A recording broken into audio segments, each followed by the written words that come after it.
l'humanité connaît aujourd'hui l'accélération la plus fulgurante de son histoire. L'intelligence artificielle, l'énergie, la robotique, le rapport à la vérité qui est en train de vaciller. Et nous, eh bien, on regarde ailleurs, pour paraphraser Jacques Chirac. Je suis sidéré, je suis inquiet et très en colère de constater le décalage sidéral qu'il y a entre cette humanité qui est en train de vivre une révolution anthropologique majeure et le niveau de notre débat public aujourd'hui. Un peu comme si on était prisonnier d'un temps qui n'existait plus et comme si on se refusait, nous, Français, collectivement, de regarder l'avenir en face. Alors on a un Premier ministre qui fait ce qu'il peut, qui nous a proposé un plan extrêmement compliqué, il n'a pas de majorité, mais qui se traduit quand même par 29 milliards d'augmentation de dépenses publiques au final, parce que les 43 milliards, c'est une baisse de dépenses, mais tendancielle, c'est-à-dire que ce n'est pas une baisse de dépenses en valeur absolue. Donc, et puis vous avez en face de ça beaucoup de gens qui crient à l'austérité. Pardon, mais l'austérité, c'est pas ça. L'austérité, c'est pas ce qu'a annoncé François Bayrou. Si un jour, et je ne le souhaite pas, la France est confrontée à l'austérité, je peux vous dire que vous la verrez passer. Ouais. C'est pas ça l'austérité. Vous avez des oppositions politiques qui sont dans du clientélisme, qui cherchent des cibles. Alors une partie de la classe politique impute ce déficit et cette dette à l'immigration. Une autre partie de la classe politique impute cette dette aux entreprises, aux riches qui ne payent pas assez.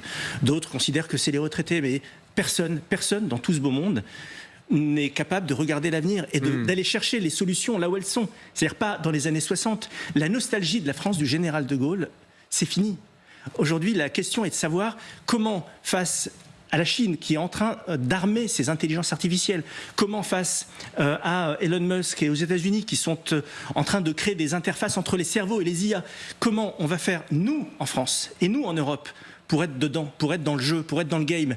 Et malheureusement, ce que nous avons en France, cette panne d'avenir, l'Europe, malheureusement, et je suis européen, mais l'Europe n'est pas là pour nous rattraper. L'Europe, son acte fondateur en matière d'IA, ça a été un acte de régulation, c'est l'IA Act. Vous avez une grande analyste américaine qui s'appelle Mary Meeker, qui a fait une grande étude sur l'avenir de l'intelligence artificielle il y a quelques semaines. Eh bien, figurez-vous que l'Europe est absente de cette étude. On parle de la Chine, on parle des États-Unis. Si, on parle de l'Europe, mais uniquement en tant qu'acteur de régulation. Ouais. Vous voyez bien à quel point on est en train de sortir de l'histoire, alors que les solutions, on les a. Il suffit d'appliquer le rapport Draghi, pas que de le lire, de l'appliquer.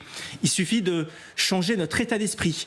On est aujourd'hui prisonnier d'un principe de précaution, on ne veut pas prendre de risques. Ouais. Il est temps de changer notre culture, d'abandonner cette société de la protection pour une société du risque. Oui. Et je vais vous dire, si on embrasse cette société du risque, si on embrasse les révolutions de ce siècle, tout le monde en profitera, tout le monde. Ça sera le plein emploi, ça sera de l'innovation, ça sera une santé qui s'améliorera pour tout le monde. Et donc, on est condamné à sortir de ces crises par le haut. On ne sortira pas de cette impasse budgétaire en ayant une gestion boutiquière de notre budget. Ça peut marcher 1 an, ça peut marcher 2 ans, mais ça ne marchera pas 50 ans. On ne fonctionnera pas en opposant les Français les uns contre les autres, en stigmatisant les uns contre les autres. Je crois que moi, j'appelle tous les dirigeants politiques de notre pays à faire preuve de patriotisme et d'arrêter de rentrer dans des querelles à la noix qui ne sont pas au rendez-vous de l'histoire. Ouais. Vous avez vu que grâce à l'Union européenne, les bouchons en plastique, les bouteilles sont désormais attachées à la bouteille. Mais c'est bien. Non, mais c'est bien pour l'écologie, c'est bien pour l'environnement. C'est tellement révélateur. Mais ce serait bien que ce soit pas que ça. C'est tellement révélateur. L'Union européenne, oui. C'est tellement révélateur. Et en fait, c'est ça. C'est-à-dire que je suis en colère parce que je crois en l'idée européenne. Je considère que l'Union européenne, c'est quand même un marché de 500 millions de personnes.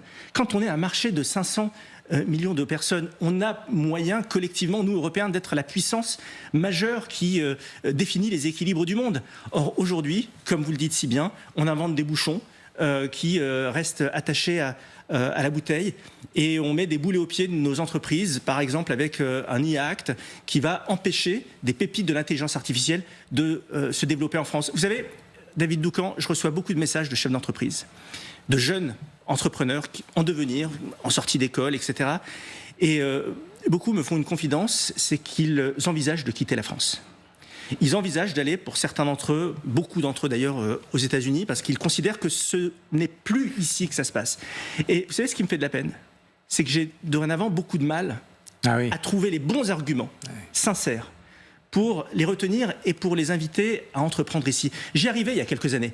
Il y a 5 ou 10 ans, j'étais capable de leur expliquer les raisons pour lesquelles il fallait rester. Aujourd'hui, j'ai beaucoup de mal. Et moi, je vois le génie entrepreneurial français partout, et y compris d'ailleurs dans les quartiers difficiles. Partout, on a un génie entrepreneurial, on a les meilleurs ingénieurs du monde, on a les meilleurs mathématiciens du monde, on a une culture, on a une histoire. Ben, qu'est-ce qu'on attend pour faire des étincelles ? Et c'est maintenant que ça se joue.